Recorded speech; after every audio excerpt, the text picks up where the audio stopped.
हां. नमस्कार, माझे नाव आशुतोष प्रवीण केदार आहे. मी इयत्ता 5वीत शिकत आहे.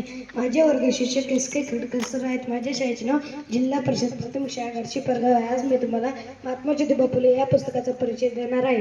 या पुस्तकात एकूण 168 पानावर 21 पाठ आहेत. या पुस्तकातून महात्मा ज्योतिबा फुले त्यांचे जीवनचरित्राचा परिचय मिळतो. या पुस्तकाचे लेखक गिरीश बुतकर आहेत आणि ते आदर्श विद्यार्थी प्रकाशन पुणे यांनी प्रकाशित केले आहे. महात्मा ज्योतिबा फुले यांचा जन्म 11 एप्रिल 1827 रोजी सातारा जिल्हा झाला आणि त्यांचे कार्य महाराष्ट्रात सामाजिक सुधारणा, स्त्री शिक्षण, अस्पृश्यता आणि जाती व्यवस्थेचे निर्मूलन यावर केंद्रित होते.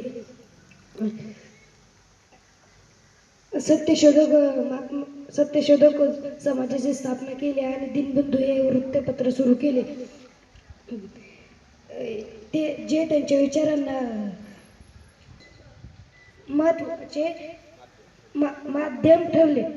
त्यांचे निधन 28 नोव्हेंबर 1890 रोजी झाले. धन्यवाद.